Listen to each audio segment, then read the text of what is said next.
So I'm gonna give you guys another story as to what the neutral person looks like, because at first it was difficult for me to tell until I pulled the trigger on this. But what happened was that I had a friend group, like I mentioned before, and there was this one particular friend, and he was like the number one anime connoisseur, bro. I'm telling you, like he watched episode after episode after episode, and he was watching One Piece, which you guys know is the longest fuck anime.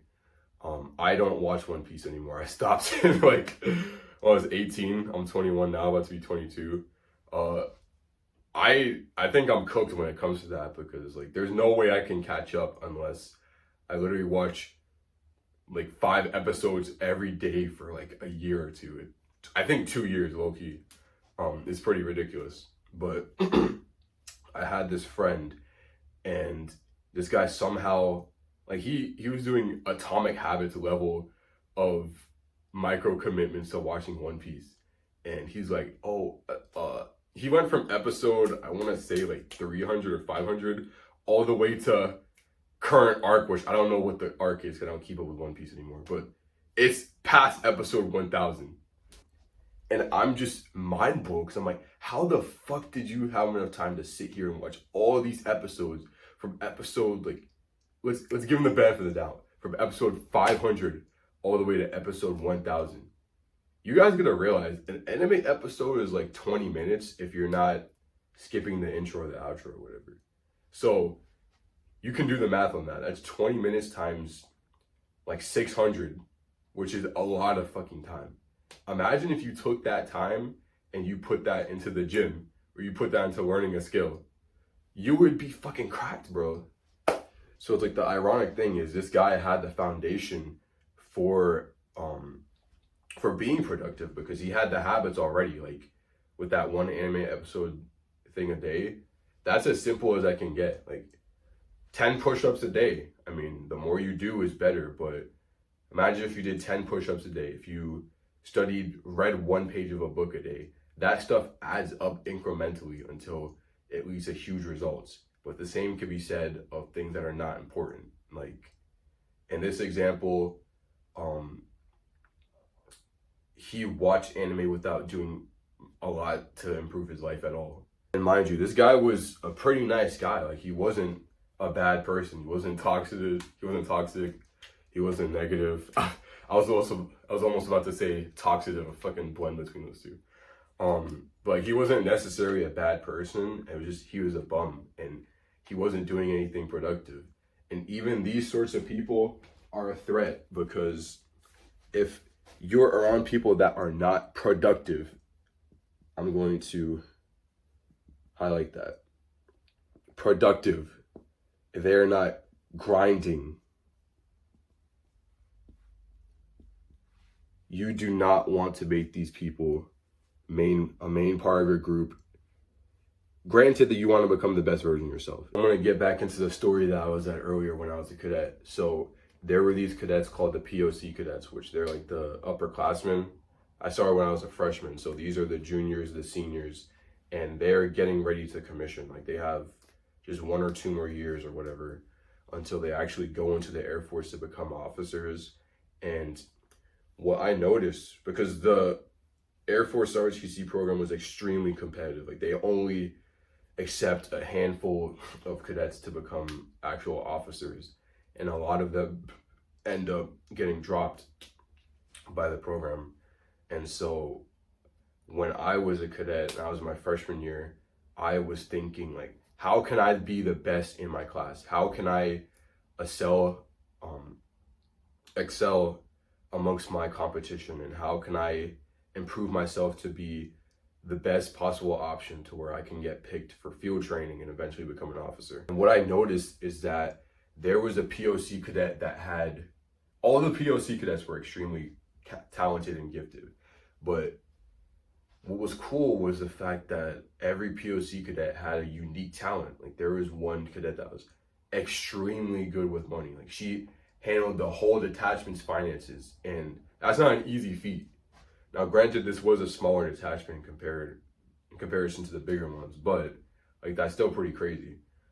There was this one cadet was was extremely fit. Like he was always getting the highest scores on the physical fitness exams.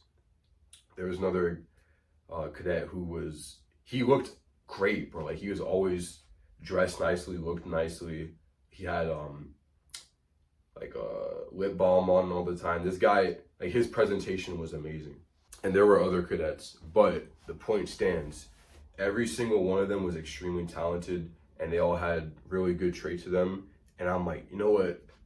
I can have those traits for myself. So I started spending personal time with these cadets.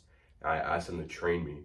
And what I noticed is that the more I spent time around these guys, the more I started to inherit the traits that made them special until it just became a baseline part of me.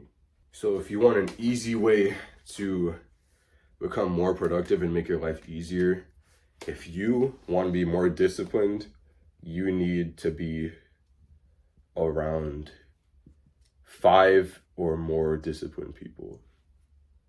5+. If you want to be that way, now of course it's going to take self-discipline.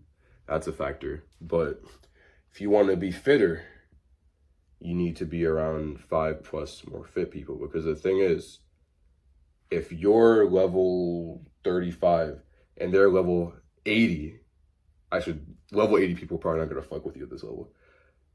If they're like level 50, what you need to do is you need to catch up, because you're either going to get left behind or you're just always going to feel inadequate. So this puts you in a situation where you either leave this group of fucking beasts, animals over here. You're going to become insecure because they're a reflection of what you're not and leave them if you're a loser. Or you're going to stay with them and get to their level. So your level is going to increment until eventually you reach them.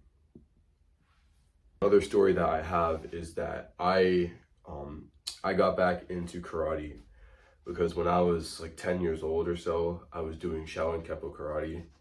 Life happened, things got in the way, and I stopped for like 10 years or so. And I got back into it. I've been doing karate for like 1.5 years. And I started out without a belt because when I was young, I got up to blue belt and then I quit. And my master did a unique thing where he's like, all right, I'm just going to give you a black gi, which you start out with white until you get to like purple belt. And he gave me a black gi since that's why I ended at. And then he's like, you're going to work your way all the way up until you get back to your blue belt.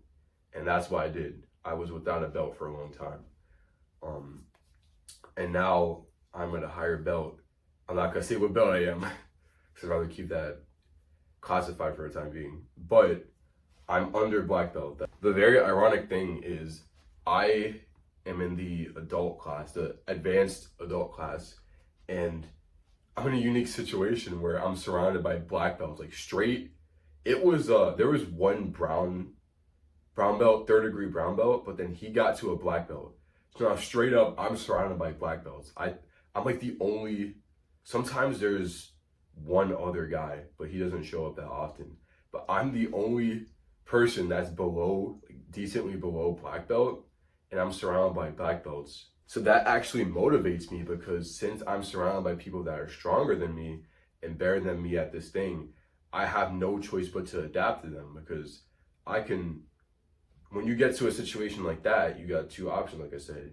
You can either be a pussy and quit because you're insecure about the people around you that are better than you, even though they want to help you, or you can rise to the spot and get to their level.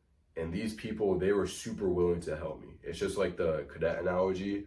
If you got the right people, they're gonna want to help you get to their level if they're above you. It's very simple. If you want to be mediocre, be around 5 or more mediocre people. If you want to be successful, be around 5 or more successful people, because you're going to be forced to adapt to them. Someone's going to have to adapt to someone, or someone's going to have to leave, because it's either you're at the top, your friends at the bottom, and they have to adapt to you, or they're going to go or you're going to go. Like, there's no in between.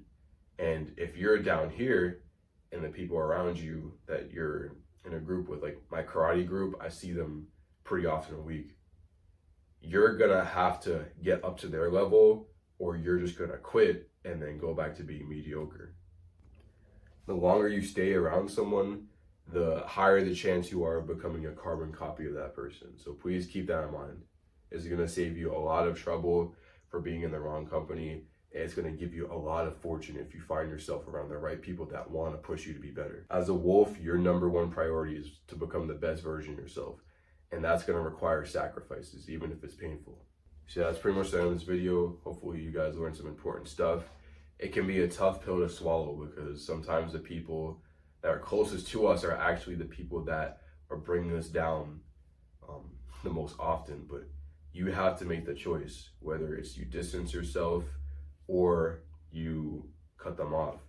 And if you just can't bring yourself to cut them off, like I said, if it's a family member or whatever, you can start by distancing yourself from them. Like if they're far away from you, you don't live near each other, you can call them once or twice a week instead of 5 times a week.